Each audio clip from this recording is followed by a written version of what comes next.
नमस्ते दोस्तों, मैं एस्ट्रो ज्योति आज की बात में आप सबका स्वागत करती हूँ।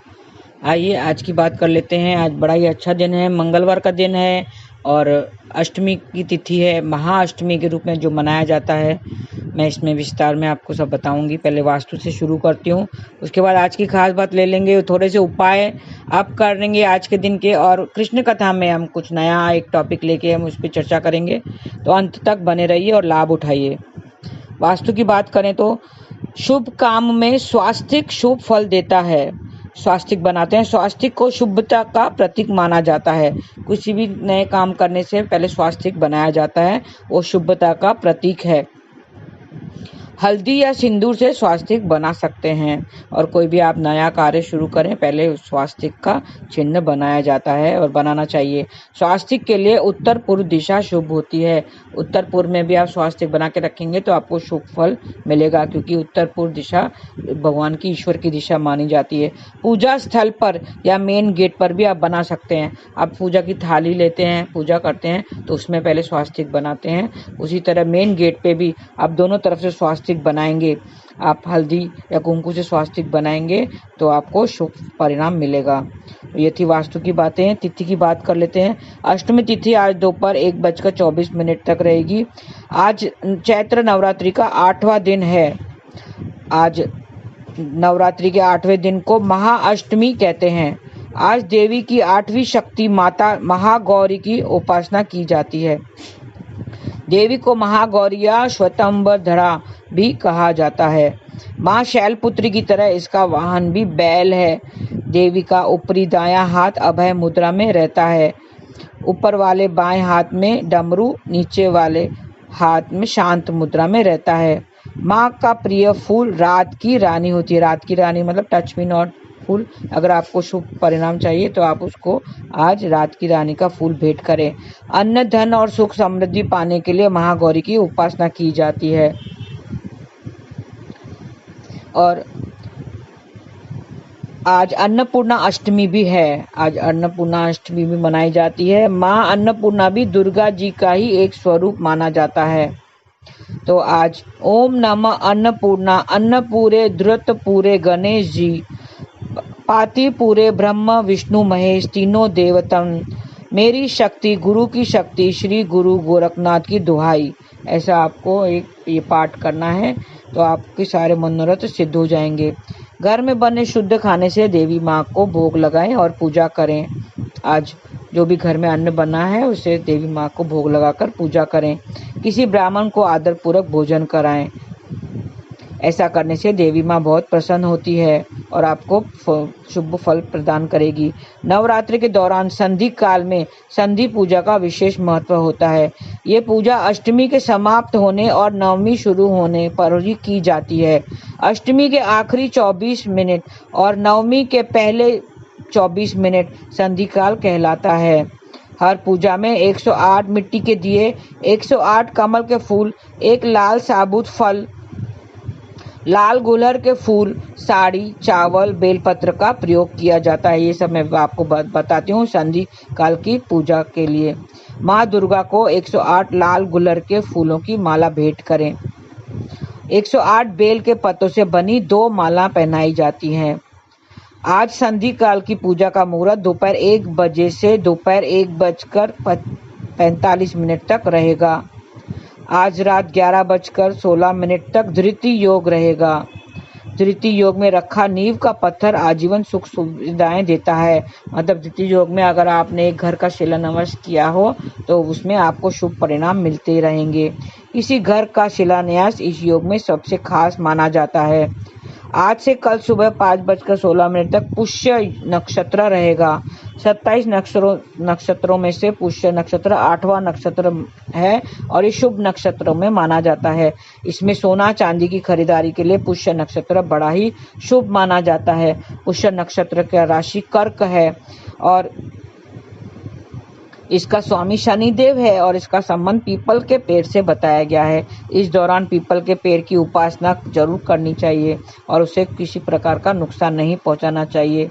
तो आपको दाम्पत्य जीवन को मजबूत करने के लिए, उन्हें मधुरता लाने के लिए ये मंत्र सुनिए। रूपम देहि जयम देहि यशो देहि जिशो जहि। ऐसा आपको करना है। विदेही देही कल्याण विदेही परम शरणम, विदेही देही कल्याण विदेही परम शरणम, रूपम देही जयम देही यशो देही दिशो जही। ये ऐसा आपको मंत्र जाप करना है। इस मंत्र को 21 बार जाप करें। लगातार 11 दिन तक गंगा जल घर में छिड़कें तो आपके रिश्ते मजबूत होंगे। और आपको ये मंत्र आपको जाप करना है। देवी दुर्गा को इलायची का भोग लगाना चाहिए। और सर्वमंगल मांगल्ये शिवे सर्वार्थ साधके शरणे त्र्यंबके गौरी नारायणी नमोस्तुते। ऐसा ये मंत्र जाप करेंगे तो मन चाह वर या वधु की प्राप्ति होगी। स्नान करके दुर्गा माँ की विधि पूर्वक पूजा करें और कपूर से उनकी आरती करनी चाहिए तो बिजनेस में बढ़ोतरी होगी। हलवे और उबले हुए चने का भोग भी लगाना चाहिए। दुर्गा देवी के आगे घी का दीपक भी जलाना चाहिए तो कैरियर में सफलता मिलेगी। और बच्चों को बेहतर कैरियर के लिए मंत्र जाप करें। या देवी सर्वभूतेषु विद्या रूपेण संस्थिता नमस्तत्से नमस्तत्से नमस्तत्से नमो नमः। एक बार वापस बोलती हूँ। या देवी सर्वभूतेषु विद्या रूपेण संस्थिता नमस्तत्से नमस्तत्से नमस्तत्से नमो नमः। ऐसा करेंगे कि बच्चों को बेहतर कैरियर मिलेगा। तो देवी दुर्गा के सामने कपूर जलाइए और मंत्र जाप कीजिए। तो ऐसे ही छोटे से उपाय हैं। घी का दीपक जलाइए, भोग लगाइए। और आज अष्टमी और नवमी के दिन, दोनों में से एक दिनों में लोग छोटी सी कन्याओं को घर बुलाकर, 9 कन्याओं को घर बुलाकर, छोटे से 12 साल से जो कम उम्र वाली कन्या है उनको घर आदर सहित घर बुलाना चाहिए। उनके हाथ पैर धोकर उनका टीका करना चाहिए और उन्हें आदर पूर्वक भोजन कराना चाहिए। और उसे हो सके उतना आपने श्रद्धा पूर्वक उनको भेंट देना चाहिए और उन्हें दक्षिणा भी देनी चाहिए और उनसे आशीर्वाद देनी चाहिए। तो ऐसा करने से माँ देवी बहुत प्रसन्न होती है और आपको मनचाहा फल आपको देती है। तो ये थी आज की बातें। आज महाअष्टमी और नवमी की बात मैंने कर ली। 1 बजे तक अष्टमी रहेगी, उसके बाद नवमी तिथि लग जाएगी। तो आप आज कन्याओं को घर बुलाकर उनका आशीर्वाद लेकर आप अपने जीवन को सफल कीजिए। ये थी नवरात्रि की बातें। अब कृष्ण कथा में हम थोड़े से अलग से हम विषय ले लेते हैं। हम सब अपने अपने रिश्ते खूब निभाते हैं। हमारे इस जन्म में माता पिता जो हैं, इस जन्म में जो हमारे माता पिता हैं वो पिछले जन्म में हमारे माता पिता नहीं थे, कोई और थे और वो अगले जन्म में भी नहीं होंगे। तो इस जन्म में जो माता पिता हैं, जो रिश्ते इस जन्म में हैं वो पिछले जन्म में नहीं थे और न ही अगले जन्म में होंगे। शरीर बदलता रहता है, शरीर बदलता रहता है, आत्मा वही रहती है। आत्मा कभी नहीं मरती। शरीर मर जाता है, आत्मा नहीं मरती। आत्मा अलग अलग शरीर बदलती रहती है अपने कर्मों के आधार पर। आत्मा की मृत्यु नहीं होती है, सिर्फ शरीर की मृत्यु होती है। हम पिछले जन्म में शरीर के बारे में कुछ नहीं हमें पता कि पिछले जन्म हमारा कौन सा हुआ था, कीड़े मकोड़ों का हुआ था कि वृक्ष का हुआ था कि जंगली जानवरों का हुआ था, हमें कुछ नहीं पता। और अगला जन्म हमारा कौन सा मिलेगा, अगले जन्म में हमें कौन सा शरीर मिलेगा, ये भी हमें कुछ नहीं पता।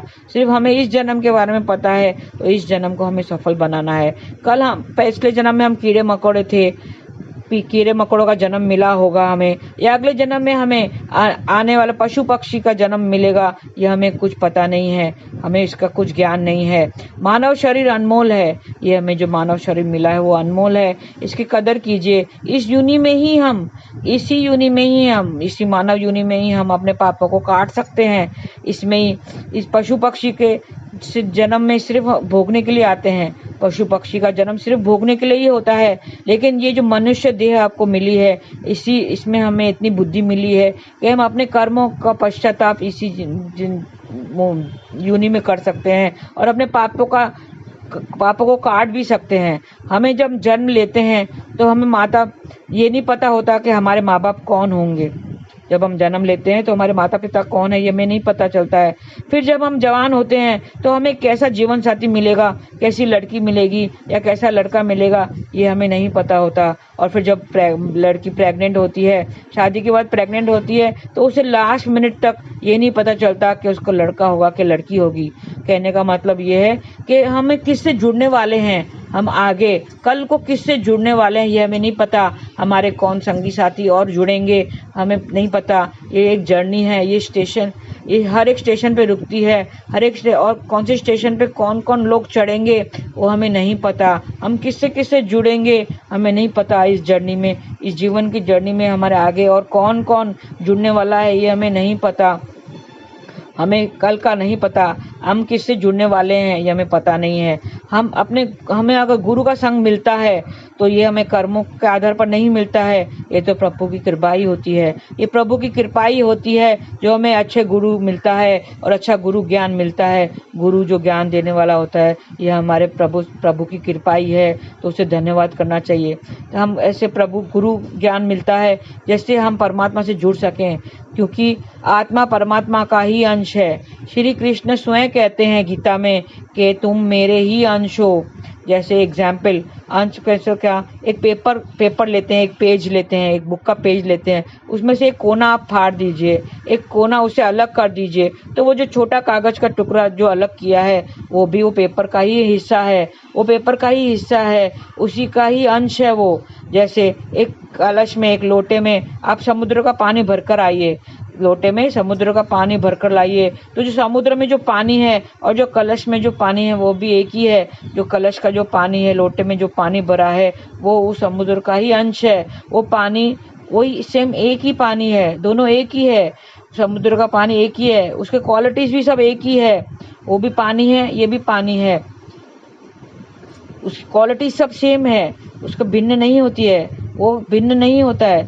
सिर्फ जो समुद्र कर सकता है, जो चीज़ समुद्र कर सकता है वो लोटे का पानी नहीं कर सकता। कैसे? जैसे समुद्र के पानी में हजारों मछलियां तैर सकती हैं, हजारों मछलियां तैरती हैं, लेकिन कलश के लोटे में कितनी मछलियां तैरेंगी? उतनी मछलियां नहीं तैर सकती हैं। फिर भी वो पानी समुद्र का पानी का ही अंश है। उसी तरह हम जो जीव आत्मा है, हम परमात्मा का ही अंश है। परमात्मा सब में है, वो सर्वस्व है। कल मैंने बताया था कि वो हर किसी में है, सब में परमात्मा बसा हुआ है। लेकिन आत्मा एक शरीर में एक ही होती है। एक आत्मा दो शरीर में नहीं रह सकती, एक आत्मा एक शरीर में एक ही होती है।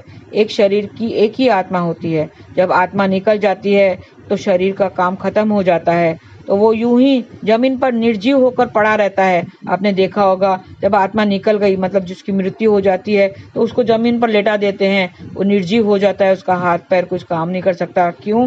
क्योंकि उसकी आत्मा ने अपना काम खत्म करके वो निकल चुकी है। फिर हम उसे अपने घर में भी नहीं रहने देते हैं, हम उसे अपने घर में भी जगह नहीं देते हैं, जल्दी उसे पंच तत्व में मिला देते हैं, क्योंकि हम पंच तत्व से बने हुए हैं, पंच तत्व से जन्म हुआ है, तो हमें पंच तत्व में ही मिल जाना चाहिए। तो इसके लिए जब ये आत्मा निकल जाती है शरीर से, तो वो पंच तत्व में ही हम मिला देते हैं, क्योंकि उसका काम खत्म हो गया है, आत्मा निकल चुकी है और वो अपने कर्मों के आधार पर दूसरा शरीर ढूंढेगी। अब वो आत्मा कर्मों के आधार पर दूसरा शरीर ढूंढेगी। अभी मैंने वो पेपर का एग्जाम्पल लिया था, एक टुकड़ा जब पेपर से अलग हो जाता है तो उसका अस्तित्व तो नहीं रहता। वो जो टुकड़ा वो जब निकल जाता है, फट जाता है, तो उसका अपना अस्तित्व नहीं रहता है, वो अस्तित्व खो देता है। फिर वो भटकता रहता है, उसे कूड़े कचरे में स्थान मिलता है। वो हवा में जब रहता है तो यहाँ वहाँ भटकता रहता है। भटकना मतलब एक जगह से दूसरी ओर जाना, एक जगह से दूसरी जगह जाना। जब हम अच्छे मोबाइल की तलाश करते हैं तो हमें अच्छे मोबाइल ढूंढने के लिए कितना भटकना पड़ता है। जैसा सुरेश, एक लड़का है, वो कहता है, वाह ये मोबाइल बहुत अच्छा है, ये कहाँ से लिया? अरे बाबा, इस मोबाइल के लिए मुझे कितना भटकना पड़ा, तब जाके मुझे ये अच्छा मेरे मनपसंद मोबाइल मिला है। ऐसा जवाब मिलता है। भटकना पड़ता है, मतलब हमें एक अच्छी चीज़ के लिए कितना भटकना पड़ता है। अच्छे मकान के लिए भी तो हम कितना भटकते हैं, हमारा मनपसंद मकान नहीं मिलता है। हमें कैसा मकान चाहिए? बड़ा मकान चाहिए, छोटा? हॉल बड़ा होना चाहिए, खिड़की ऐसी होनी चाहिए, नॉर्थ होना चाहिए, साउथ होना चाहिए, ईस्ट फेसिंग होना चाहिए। तो अच्छे मकान के लिए हम कितना भटकते हैं। अच्छी लड़की की खोज कर, लड़के को अच्छी लड़की की खोज के लिए भी हम कितना भटकते हैं, कितने घर ढूंढते हैं हम अच्छी लड़की की खोज करने के लिए, कितना भटकना पड़ता है, यहाँ वहाँ जाना पड़ता है। उसी तरह आत्मा शरीर से अलग हो गई है, आत्मा शरीर से निकलती भटकती रहती है। हम भटक रहे हैं, जब उसे एक दूसरा शरीर नहीं मिल जाता तब तक वो भटकती रहती है। अगर उस पेपर के टुकड़े के लिए फिर भी उसे बड़े पेपर पे जोड़ना हो, अगर जो पेपर का छोटा टुकड़ा हमने फाड़ा उसे अगर बड़े पेपर से फिर जोड़ना हो तो क्या करना पड़ता है, उसे सेलो टेप, गम या ग्लू लगाना पड़ता है, उसे सेलो टेप की मदद से जोड़ना पड़ता है, तब उसका फिर अस्तित्व बन जाता है। मतलब हमें एक छोटे टुकड़े को बड़े टुकड़े से, बड़े पेपर से जोड़ना हो तो हमें तीसरी चीज की जरूरत पड़ती है, हमें दूसरी चीज की जरूरत पड़ती है, जैसे टेप या गम हुआ। उसी तरह आत्मा भी भटक रही है, हम जन्मों जन्मों से भटक रहे हैं, हम अलग अलग यूनि में पैदा होके हम भटक रहे हैं। हमें परमात्मा से जुड़ना है, हमें परमात्मा की तलाश है, तो परमात्मा की जोड़ने के लिए हमें नाम चाप से जोड़ना होगा, नाम से जोड़ना होगा, नाम रूपी टेप से जोड़ना होगा, तब जाकर हमारा अस्तित्व बनेगा, तब जाकर हम अपनी जो आत्मा है जीवात्मा से मिल सकेंगे, तब हमारा कुछ अस्तित्व होगा, तब जाकर हम एक पेपर कहलाएंगे।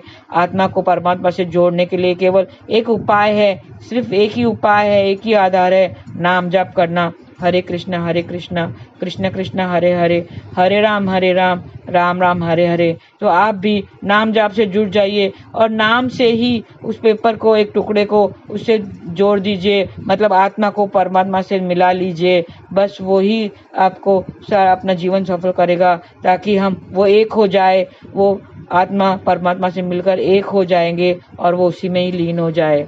तो आज के लिए बस इतना ही। आपका दिन शुभ रहे। हरे कृष्णा।